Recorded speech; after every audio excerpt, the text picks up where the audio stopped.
We all want to be a better version of ourselves, but pessimism, cynicism, nihilism, these things stop us from changing today.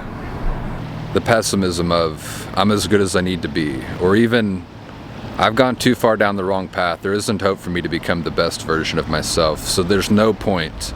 The cynicism of, look at the world. Our governments are corrupt, and they're in bed with the corporations. Our food is poisoned. Religious figures lie to manipulate us. The media is milking us for our attention to sell ads. I'm as good as I need to be in this corrupt world. The nihilism of, I'm going to die, and everyone who I know and love is going to die. Anything of value that I create will be washed away like sand on the ocean. There's no reason to struggle forward to be a better version of myself. Certainly we all have different versions of these same toxic ideas. These are the principalities of which we are at war.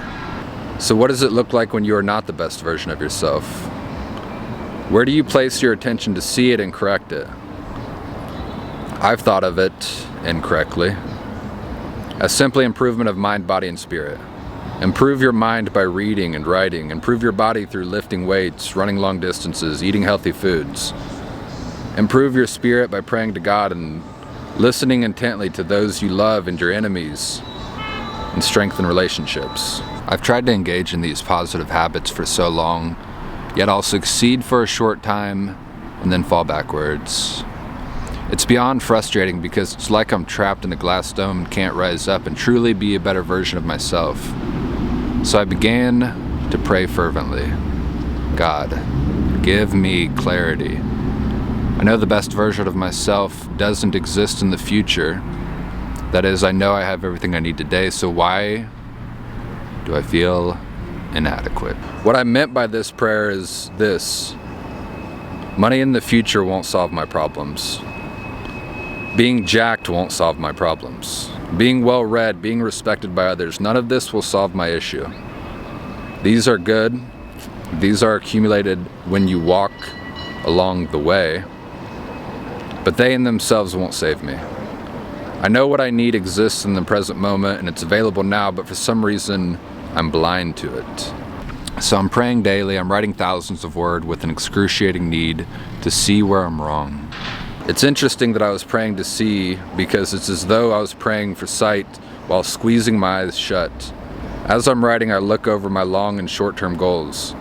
I see how the aforementioned habits surrounding my mind, body, and spirit affect those goals, and then question why I cannot reach a state of thriving in the realm of mind, body, and spirit. My eyes were opened and I saw my disorganized space and time.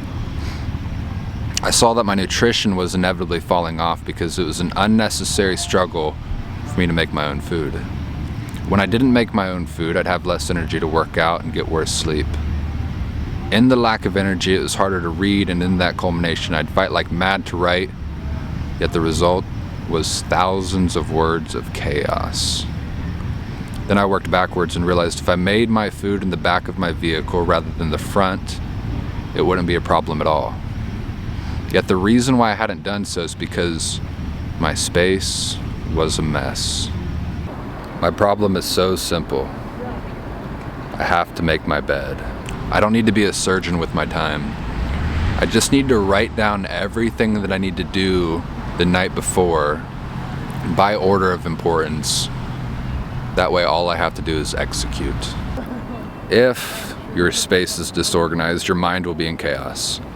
If your mind is in chaos, you'll operate the day on instinct and you'll work with a lot of effort, but nothing will get done because your time will be out of alignment and you'll be unable to focus on what is important. If you want to be a better version of yourself, clean up your space and time.